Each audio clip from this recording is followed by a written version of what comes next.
Meu nome é Flávio Roberto Tanese.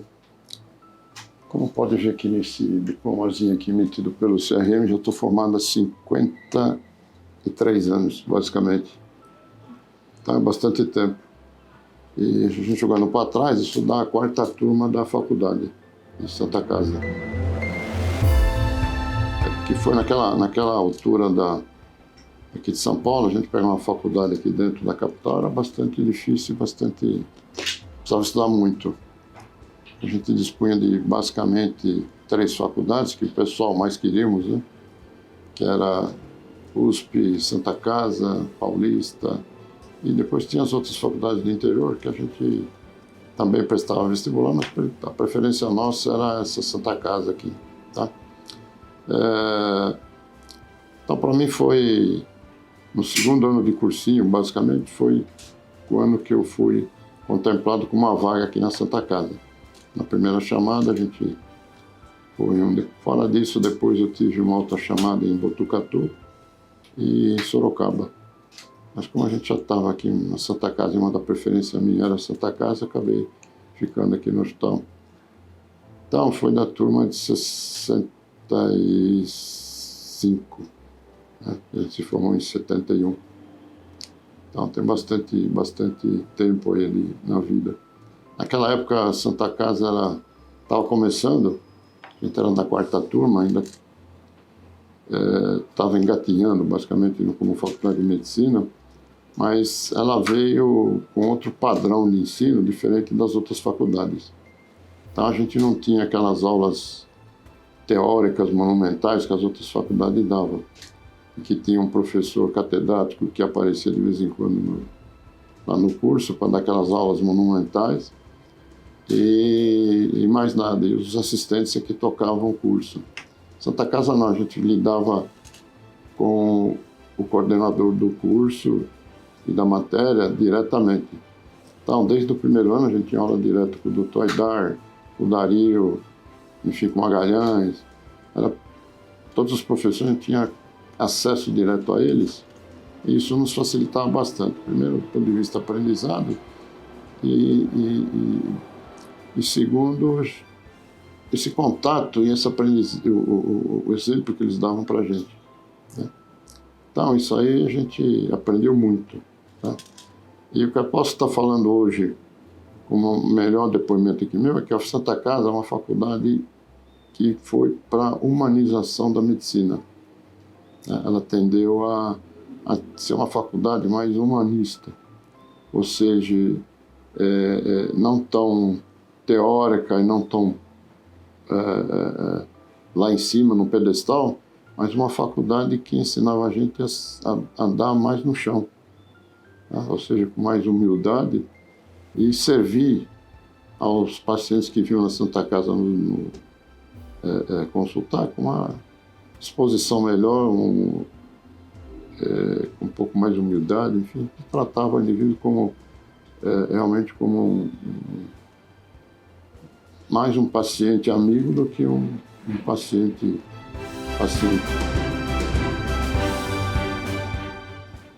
Agora, por que eu resolvi fazer medicina na minha vida? Na verdade, não tinha nenhum médico familiar, né? Não tenho nenhum parente que é médico, nada. Meu pai tinha uma loja de tecidos, vendia tecidos. E tinha uma loja grande, aliás. Mas não me adaptei a ser comerciante. E aí, no 3º ano de colegial, naquela altura, resolvi realmente ingressar no curso médico.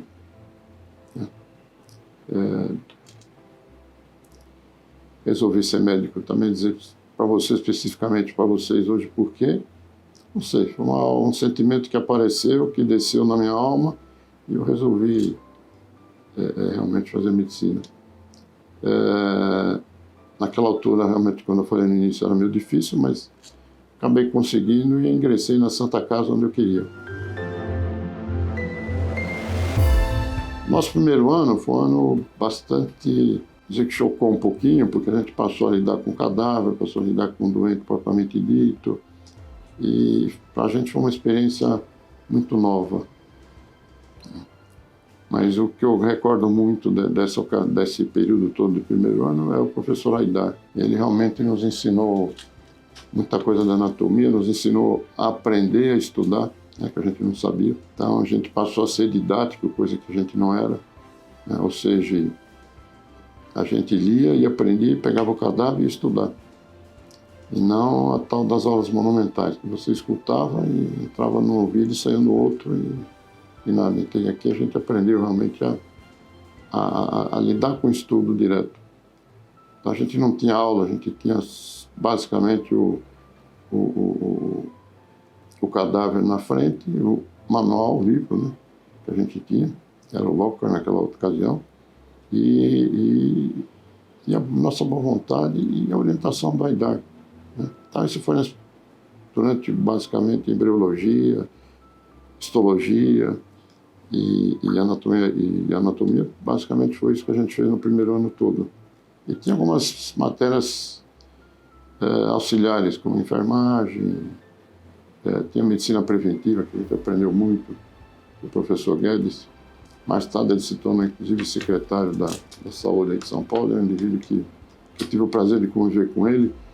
E depois, mais tarde, quando eu me formei, ele morava aqui perto do meu consultório, aqui na região da Angélica, de Genópolis.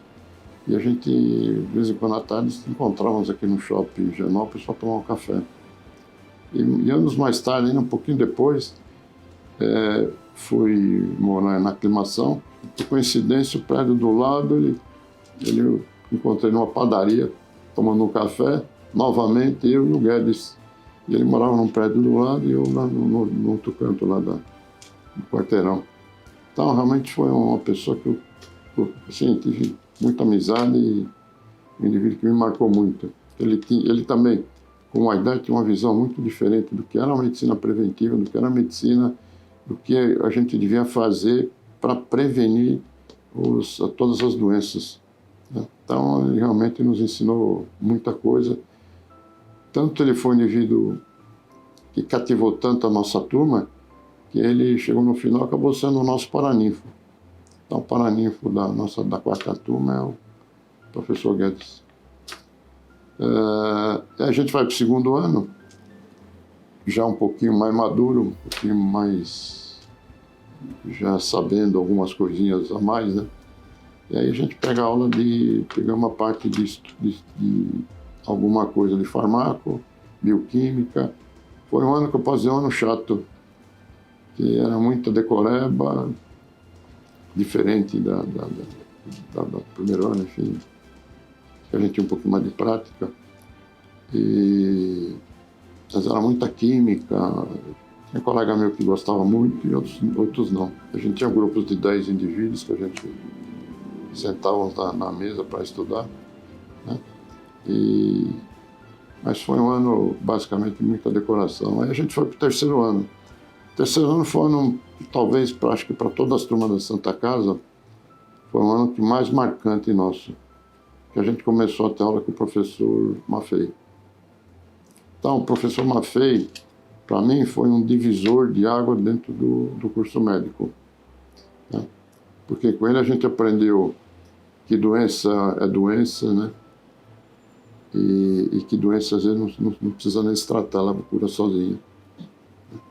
Então, tanto é que o Maffei, você pegar todas as turmas que conviveram com ele sempre foi realmente um indivíduo muito querido pelo pessoal todo da Santa Casa. Né? Ele tinha uma visão diferente da medicina. Né? A primeira aula que eu me lembro, que ele adentrou, ele falou que ele não ia falar muito, porque as palavras não se propagavam no vácuo, né? Então, realmente, a gente achava que a cabeça nossa era de vácuo. E isso aí a gente ficou, sim, realmente foi muito, muito marcante para a gente. Então, realmente, o curso do terceiro ano de anatomia patológica foi com ele. Terceiro, o ano, eu posso dizer assim, foi excepcional, foi divisor de água no curso todo nosso. A partir daí, a gente teve uma visão diferente do que é um laboratório de indústria farmacêutica, do que é um preparado de manipulação de medicina, de farmácia, de manipulação. E, enfim, aprendemos que em farmácia existe truste de remédio, né?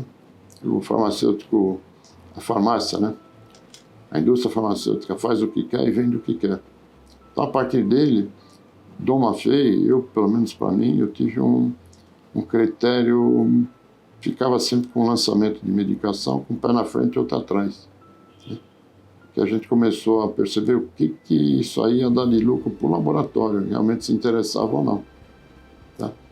E um exemplo disso foi a tal da reposição hormonal, que depois, muitos anos depois, né, começaram a ter na parte de ginecologia, em que adentrava aqui no consultório um indivíduo me forçando a prescrever uma pílula, né? Orientando, a pílula tal, não sei o quê, tem baixa dosagem hormonal, tal. Aí vinha outra que começou com que tinha que ser baixa dosagem, porque senão podia induzir a câncer, etc. Aí saía, ele entrava um outro e que devia fazer reposição hormonal com hormônio. Né? Então a gente tinha que ter um critério naquela ocasião de saber o que era o correto, né? Se dá hormônio ou não dá hormônio. Até que depois veio um estudo americano que se viu que realmente o hormônio era deletério para a mulher, né? Mas eu acho que os alunos que tiveram aula com o Maffei já tinham um critério de avaliação melhor. Né? Não só isso como os outros, né? Ele chamava que a gente era camelô da indústria farmacêutica, que eles falavam. Os alunos lá falavam, vocês vão aprender a ser camelô da indústria farmacêutica, ou seja, vocês vão ficar vendendo remédio, receitando remédio para a indústria farmacêutica. Então, isso para alguns indivíduos, acho que chocou bastante e a gente aprendeu a ter um critério maior da disposição de prescrição de remédio. Né? Realmente o que era bom para o paciente e o que era bom para a doença, enfim. E não o que era bom para o laboratório.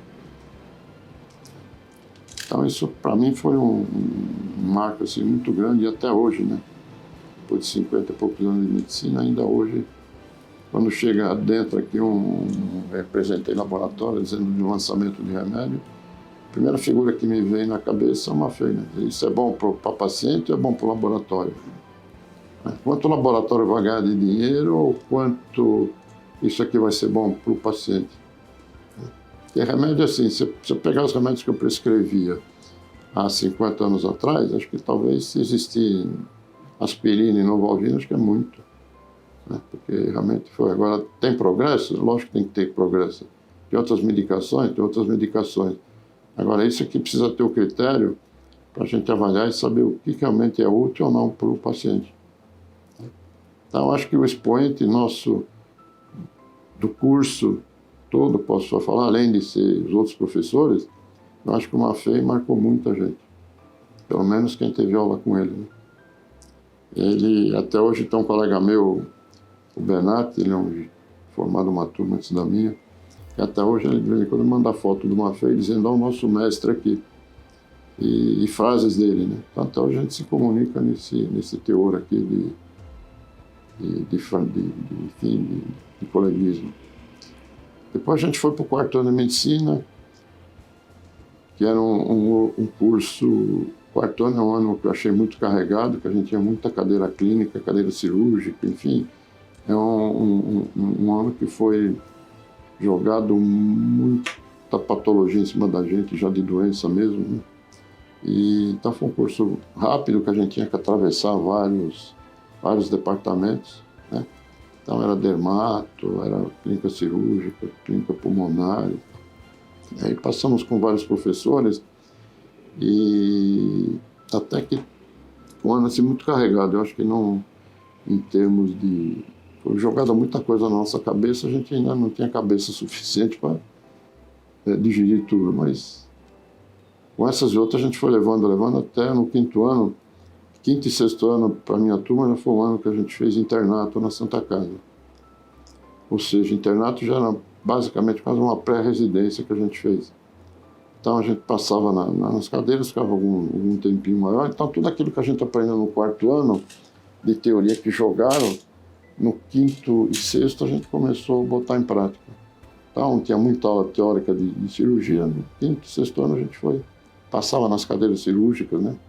De tórax, de digestivo, enfim, e aprendíamos. Nessa cadeira, por exemplo, cirúrgico, que eu guardo muito, é o nome do professor Álvaro Dino, né? Que era um mestre da cirurgia, né? Dr. Febus, que era pulmonar, enfim, tinha vários professores que a gente, apesar dos anos, a gente ainda recorda muito eles. Mas aí chegamos no quinto ano, sexto ano, e aí o grande dilema, né? O que você vai fazer na vida? Né? O que você vai se especializar? Aí no início me veio uma vontade de me especializar em cadeira cirúrgica. Tanto é que eu entrei na residência de cirurgia geral, na Santa Casa, pensando em fazer cirurgia geral mesmo. Então, meu primeiro ano de residência foi na cadeira de cirurgia geral. Como é que você foi, depois, mais tarde, foi virar ginecologista? Porque eu fiz um ano de residência de cirurgia geral e naquele ano a gente teve algumas desistências de outros colegas tentando a residência, e nós ficamos 2, 3 indivíduos que muito carregados de plantões, de trabalho lá dentro. Então isso foi uma coisa que me chocou um pouquinho e sem muita perspectiva do que fazer depois, né? Com a residência feita de cirurgia geral. Aí acabou tendo um estalo e resolvi ficar na cadeira de cirúrgica, vamos dizer assim, mas aí eu fui para a ginecologia e obstetrícia. Aí eu posso agradecer ao doutor Álvares, que estava, aquele Martinez, Álvaro Martinez, que era nosso chefe da ginecologia da Santa Casa, que ele me deu apoio e me ajudou a fazer essa transferência, de sair de R1 de cirurgia geral para R1 na cadeira de gineco-obstetrícia. E junto a isso eu já comecei a andar um pouquinho mais fora. Aí procurei serviços externos, fui bater na porta através do Dr. Martinez, que me deu uma cartinha de referência, com o Dr. Luciano Endrizzi, lá na Associação Maternidade de São Paulo, que existia lá na Frecaneca. E aí acabei indo bater na porta lá e acabei dando os plantões pela Santa Casa, lá no Jaçanã, onde acabei conhecendo, enfim, alguns colegas que trabalhavam lá, principalmente a doutora Laura, que ela era chefe do serviço lá na Amparo Maternal, e que ela acabou me levando para Amparo Maternal para fazer um pouco de obstetrícia. Então, nessa Amparo Maternal, o primeiro plantão, me lembro até hoje, ela chegou e falou: não, você dá para fazer, tranquilo, é um plantão muito tranquilo, pode vir aqui, você fica na terça-feira. Bom, quando eu cheguei lá na terça-feira para dar o plantão, quando ele vai falar: não, eu sou o chefe de plantão. Eu falei: peraí, chefe de plantão, que jeito? Não, eu sou o chefe de plantão, você vai ter que enfim, o que tiver aqui de patologia é sua, cesárea, parto, fórceps. A gente não tinha tanta destreza assim, mas acabei assumindo o plantão na terça. Uma vontade que eu tinha naquela ocasião era de sair correndo. Tal número de pacientes que tinham lá dentro do Amparo Maternal. Então, eram 2 pacientes na mesma cama, tinha cama com 3, enfim. Aí comecei, 7 horas da manhã, a dar o plantão. Peguei o plantão e comecei a dar. Quando chegou 7 horas da noite, desmaiei de cansaço, porque não aguentava mais. Não consegui das 24 horas. Consegui chegar até 3 horas da manhã. Né? Ainda bem que tinha um outro colega meu que entrou à noite, entrou 19 horas, ele acabou tocando o restante. Eu, 3 horas, capotei em cima de uma cama que não tinha mais perna para continuar o plantão. Aí conversei com a Laura e falou: eu tenho que voltar para 12 horas, porque 24 aqui é um suicídio. E aí acabei ficando com 12 horas de terça-feira lá no Amparo Maternal. E já comecei a dar plantão na Maternidade de São Paulo. Então, minha carreira toda de gineco, obstetrícia, eu fiz dentro da Maternidade de São Paulo. Terminei o internato lá dentro, fiz 2 anos de internato lá na maternidade. Aí depois fiquei por lá e fui galgando postos lá dentro da maternidade. Então, passei para chefe dos internos de residência que a gente depois instituiu lá dentro. E foi indo até que por volta de 1990, mais ou menos 92, acabei sendo assessor do diretor clínico do hospital. É um hospital que, infelizmente, não tinha um dono específico, era agregado a uma associação. Acabou, como todas as associações aqui de São Paulo, acabou falindo, né? E hoje é fechado e o prédio já foi até derrubado, né? Foi comprado por um banco que derrubou o prédio todo. Mas fiquei lá na maternidade de São Paulo até 99, mais ou menos. Aí, nessa altura, o Santa Catarina já tinha aberto a maternidade dele, foi em 78. Aí eu já trabalhava lá dentro, aí peguei, vamos dizer, minha mala e fui para Santa Catarina, onde fiquei até o fechamento da maternidade de Santa Catarina. Isso tem uns 10 anos hoje. Que novamente o poder de dinheiro falou que devia fechar a maternidade para ficar só com a parte oncológica e parte cardiológica, que dava mais dinheiro do que a maternidade. Aí já foi por volta de 10 anos atrás, 1912, por aí. Aí já não tive mais fôlego para procurar outro lugar para trabalhar e fiquei só aqui no consultório e atendendo no Santa Joana, Promate, no qual realmente continua até hoje, né? E guardo assim, boas recordações dos hospitais, e tenho boa recordação dele, porque realmente me abriu as portas e pude continuar trabalhando dentro desses 2 locais. Então, disso aí foi mais ou menos um resumozinho de como eu cheguei a fazer ginecologia e obstetrícia. Eu devo, essa passagem toda, fico devendo a muitos indivíduos. Um deles é o Luciano Endrizzi, que basicamente pode falar que me tomou pela mão lá na maternidade de São Paulo, me conduziu durante o período todo, né? Depois a gente, mais tarde, tive o Sérgio Peixoto, que a gente escreveu um livro junto com ele de obstetrícia, enfim. Foi um tempo assim, bastante profícuo, bastante de trabalho e de parte científica bastante alta para a gente. Agora, voltando à Santa Casa, vão perguntar por que você não ficou na Santa Casa? Né? Isso é um grande pecado que eu fiz, né? Realmente eu fui, naquela altura, casei, tinha que sustentar a mulher, tinha que dar plantão para ganhar dinheiro. E a Santa Casa a gente era um lugar de ensino, né? Você tinha que se abdicar, ou você dava aula, né? ou ganhava dinheiro fora. Então, naquela ocasião, eu acabei optando por ganhar dinheiro fora, mas realmente hoje eu me arrependo.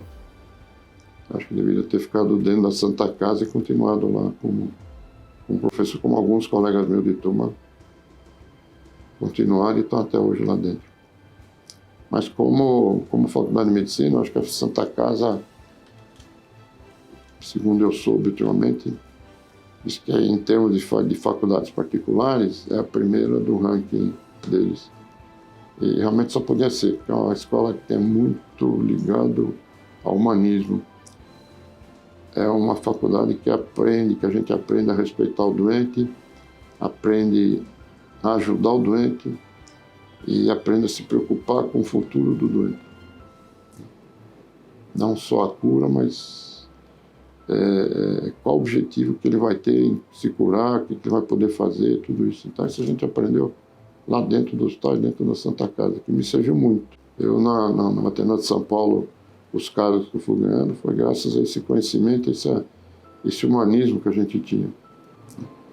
Então, cheguei ao cargo que cheguei lá dentro da maternidade, assessor de diretoria, na verdade era cargo de vice-diretor. graças a tudo isso aqui que eu carreguei da Santa Casa, a qual eu agradeço até hoje. Eu mencionei aqui um pouquinho do centro acadêmico, né, nosso, né? E lá a gente tem várias recordações, né? Uma delas é de ter participado com os outros colegas de turma meu no terceiro ano, que houve a inauguração de um curso que, na ocasião, nosso diretor era o Dr. Emílio Atier, ia ter um almoço, teve um almoço comemorativo, acho que ao centro acadêmico nosso, e depois já ter um bolo comemorativo. Aí eu com mais alguns outros colegas, né, a gente participou do sumiço do bolo. A gente simplesmente roubamos o bolo e sumiu com o bolo e não teve bolo para pagar a vela lá. Então a gente acabou levando uma reprimenda lá do centro lá e ficamos acho que um mês sem poder entrar dentro do centro, mas é coisa que a gente fazia lá e dentro do centro acadêmico que a gente guarda até hoje, né? Fora os colegas, né, que a gente sempre teve e continuamos ainda, né, alguns em contato. E tivemos há pouco tempo 60 anos do hospital, comemorativo foi em novembro, ano passado, dezembro, uma festa lá no Teatro Municipal, em que a gente encontrou alguns colegas nossos de primeira, segunda, terceira, quarta turma, quinta turma. Pessoal assim, né, você conhece a turma que está atrás, vem antes de você, mas o que está atrás a gente não conhece mais, né?